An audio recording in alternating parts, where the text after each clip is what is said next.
याद करिए चार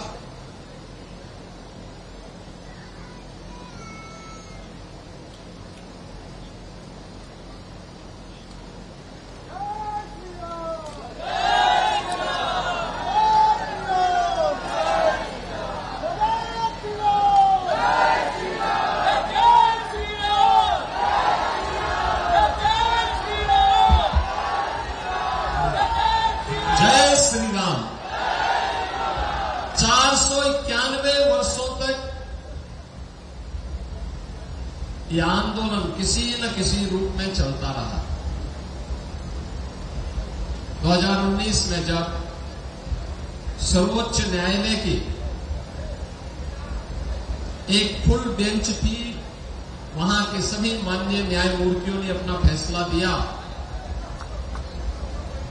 तो उस फैसले में उन्होंने सर्वानुमति से इस बात को स्वीकार किया कि जहां रामलला विराजमान है वहीं राम जन्मभूमि है।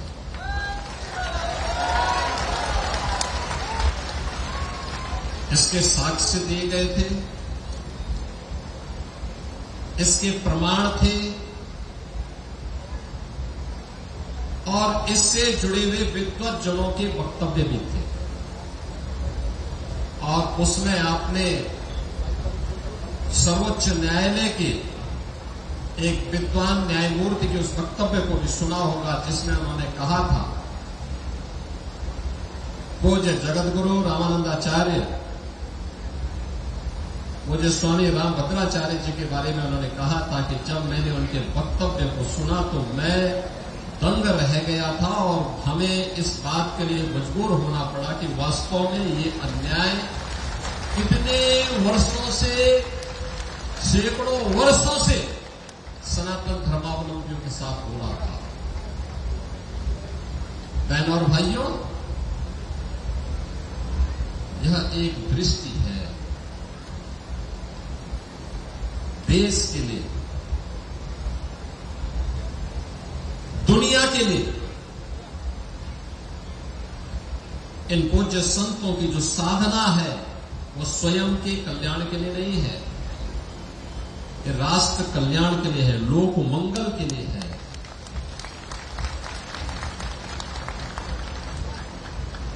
आप देख रहे होंगे बहुत सारे लोग ऐसे होंगे जो वे जगत गुरु हैं, उनके द्वारा स्थापित पहला उत्तर प्रदेश का ही नहीं भारत का पहला दिव्यांग विश्वविद्यालय चित्रकूट में, उस विश्वविद्यालय के वे आज अभी भी कुलाधिपति हैं। वे भी इस उम्र में आराम कर सकते थे, लेकिन नहीं, राष्ट्र मंगल की कामना के साथ प्रभु की कथा को जन जन तक पहुंचाने के लिए निरंतर प्रयासरत रहते हैं, निरंतर प्रयास करते हैं। जहां कहीं भी देश में, दुनिया में, जहां कहीं भी कोई भक्तजन उन्हें आमंत्रित करता, वे बड़े सम्मान, उसका सम्मान रखने के लिए, उसके गौरव को बनाए रखने के लिए, प्रभु की इस कथा को जन जन तक पहुंचाने के लिए कार्य करते हैं। पीछे एक ही उद्देश्य होता है कि मर्यादा पुरुषोत्तम प्रभु श्री राम के उन विराट आदर्शों से थोड़ा भी अंश भक्तजन अपने जीवन में अंगीकार कर ले, न केवल उनका कल्याण होगा बल्कि समाज और पूरे देश का बहुत बड़ा कल्याण हो सकता है, बहुत बड़ा कल्याण हो सकता है।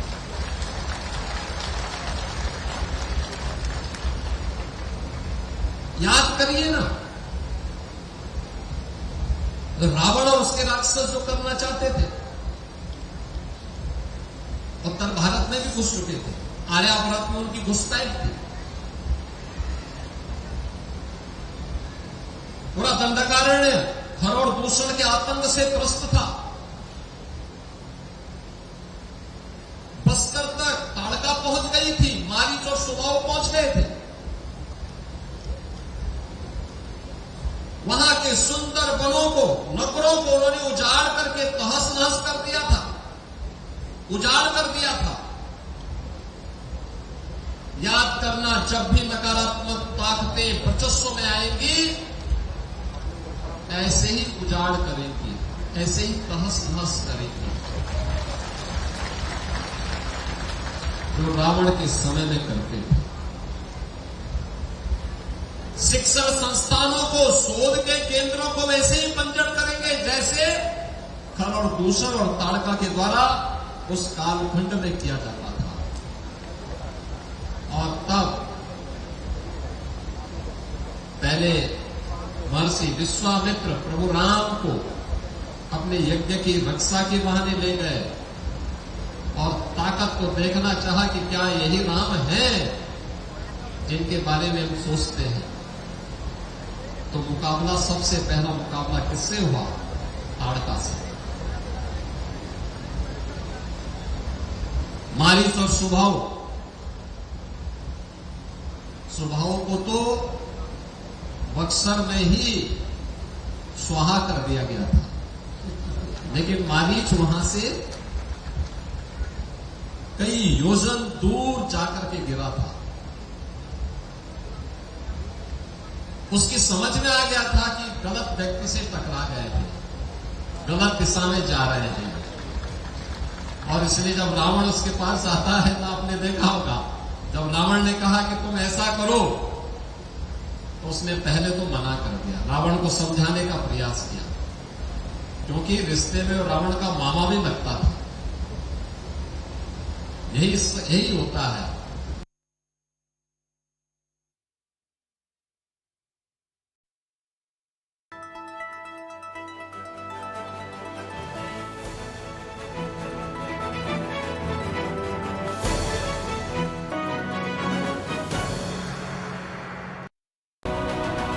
योगी आदित्यनाथ सरकार के नेतृत्व में उत्तर प्रदेश अत्याधुनिक सुविधाओं और उच्च स्तरीय स्वास्थ्य सेवाओं के लिए अपनी नई पहचान बना चुका है।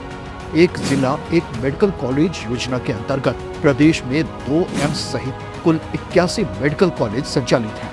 इनमें 45 सरकारी और 36 निजी मेडिकल कॉलेज शामिल हैं, जबकि रायबरेली और गोरखपुर में एम्स संचालित हो रहे हैं।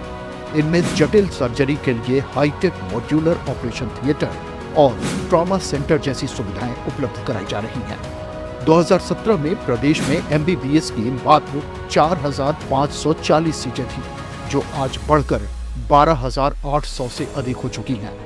एक जनपद एक मेडिकल कॉलेज योजना से न केवल ग्रामीण इलाकों में विशेषज्ञ डॉक्टरों की सेवा मिल रही है, बल्कि कैंसर, हृदय और अन्य गंभीर बीमारियों का इलाज भी घर के पास उपलब्ध हो रहा है।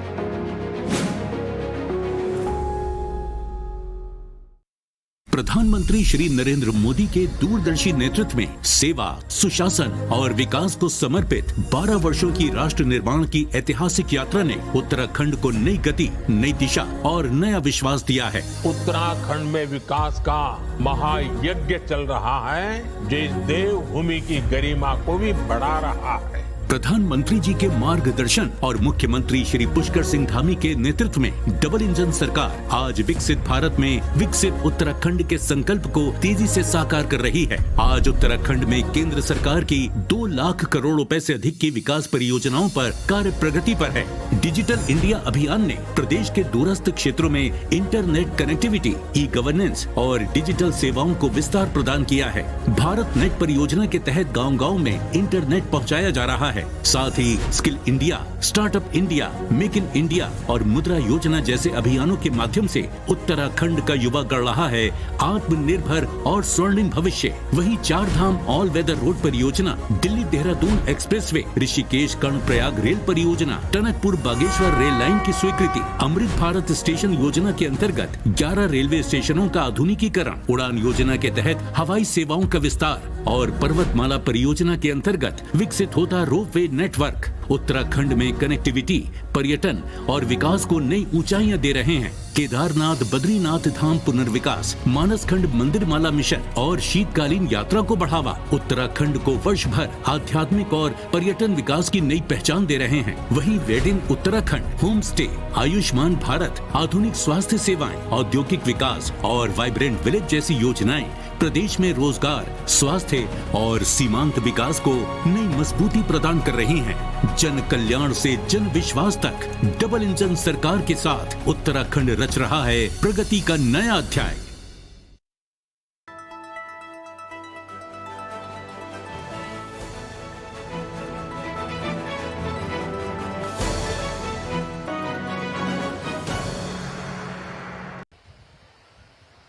कि आज भी इस संत शक्ति जो भारत की सज्जन शक्ति को एकजुट होकर के देश को आगे बढ़ाना चाहती है, आगे ले जाना चाहती है,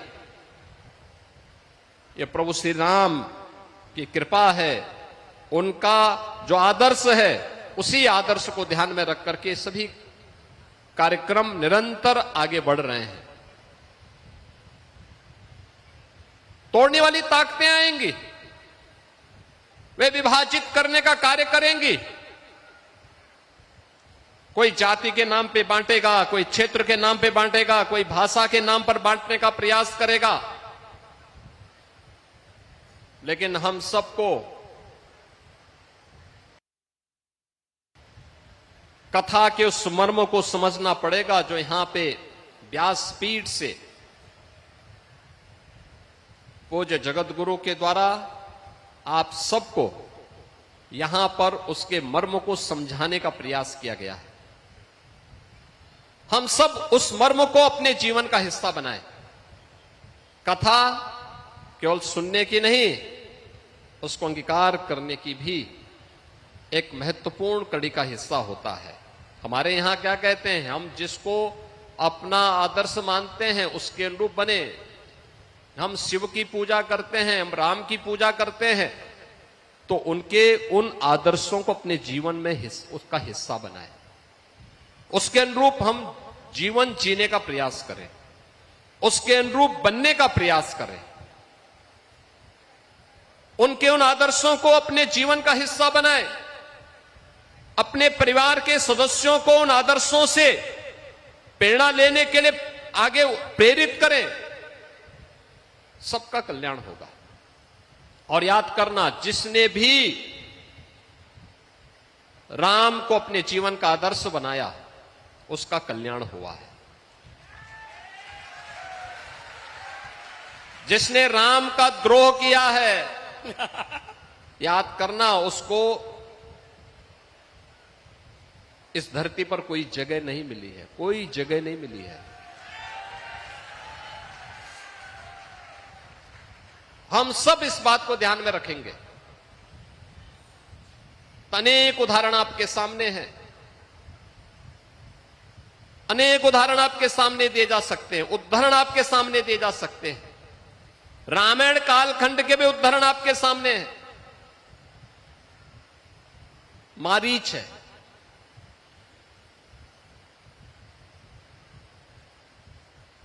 रावण है, उच्च कुल में और श्रेष्ठ व्यवस्था में जन्म लेते हैं, लेकिन पशुवत मारे जाते हैं क्योंकि राम के साथ द्रोह करते हैं। और हमारे पवन सुत हनुमान जी हैं या विभीषण हैं, सामान्य जीवन में उनको भले ही जन्म के समय उसके उपरांत कितना सम्मान मिला, लेकिन राम की संगत में आने के बाद लोग पूज्य हो गए, सबके लिए पूज्य हो गए। हम प्रातःकाल जिन 7 नामों को स्मरण करते हैं उनमें विभीषण का भी नाम है। हमारे यहां हर समस्या का समाधान हम किसी को मानते हैं, आप देखते होंगे, और हम लोग बचपन से इस बात को देखते रहे हैं। कोई गांव का अनपढ़ व्यक्ति भी, निरक्षर व्यक्ति भी होगा, लेकिन उसको हनुमान चालीसा जरूर याद होगी। हनुमान चालीसा वो जरूर याद करके रखता था। ये है ताकत। और इसीलिए तो आप सौभाग्यशाली हैं कि तुलसी पीठाधीश्वर के श्रीमुख से जगतगुरु रामानंदाचार्य तुलसी पीठाधीश्वर पूज्य स्वामी रामभद्राचार्य जी के श्रीमुख से इस पावन कथा को श्रवण करने का आनंद आपको प्राप्त हुआ है। और हम लोग इसीलिए कहते हैं, मध्यकाल में तुलसीदास जी ने जो जनचेतना जागृत की थी, समाज को एकजुट होने की, विदेशी आक्रांताओं के प्रति सचेत होने की, प्रभु राम के प्रति भक्ति का जो संदेश दे करके उन्होंने पूरे उत्तर भारत को एकता के सूत्र में जोड़ने का काम किया था, वही कार्य आज जगत गुरु रामानंदाचार्य पूज्य तुलसी पीठाधीश्वर कर रहे हैं। और जिनके श्रीमुख से पावन कथा का श्रवण करने का आनंद आप सबको प्राप्त हुआ। आप सब पूज्य महाराज जी के आशीर्वाद से प्रभु की कृपा के पात्र बने, इस पावन कथा को श्रवण करने का आनंद आपको प्राप्त हुआ। ऐसे विद्वान संत के श्रीमुख से प्रभु की इस गाथा को वर्तमान परिप्रेक्ष्य में हम सब कैसे अंगीकार कर सकते हैं या सुनने जानने का अवसर प्राप्त हुआ। और साधना उनकी देखो, यानी जगत गुरु बनने के पहले एक लंबे समय तक उन्होंने अखंड साधना की थी, अखंड साधना। और इस उम्र में भी फिर उनके द्वारा अगले 6 माह के लिए एक एकांतिक साधना के लिए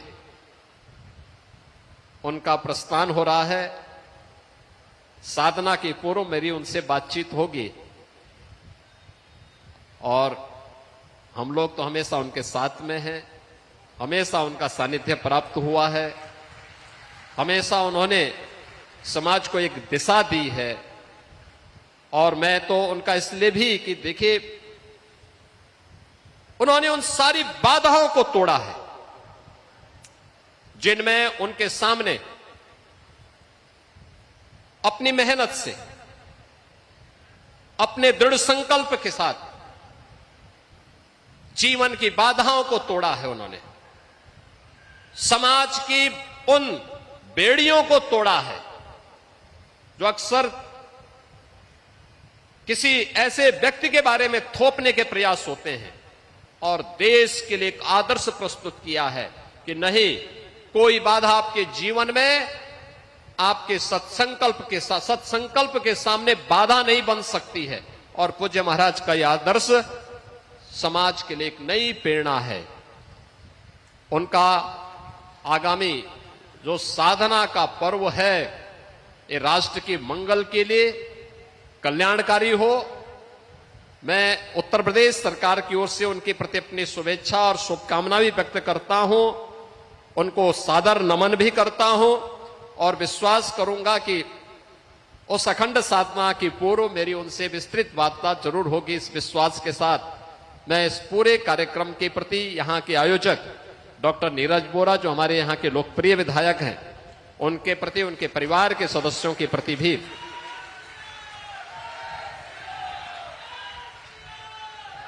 हृदय से मैं बधाई देता हूं, अपनी शुभकामनाएं देता हूं। आप सभी भक्तजनों का मैं अभिनंदन करता हूं। इतनी भीषण गर्मी चल रही है, सर्दी, गर्मी, बरसात, आंधी, तूफान, इन सब की चिंता के बगैर आप भी बैठे हैं। देखो, आपके लिए कोई गर्मी नहीं है, कोई आंधी तूफान नहीं, कोई आपदा नहीं, क्योंकि प्रभु के सानिध्य में जो आ गया और इन प्रकार की दैवीय आपदाओं से हमेशा मुक्त रहता है, आपदा त्रय से वो हमेशा मुक्त रहता है। और आपका जीवन इसी प्रकार से सुख और समृद्धि की ओर आगे बढ़ता रहे, इस विश्वास के साथ मैं एक बार फिर से व्यासपीठ को नमन करते हुए पूज्य महाराज जी का अभिनंदन करता हूं। जय जय श्री राम।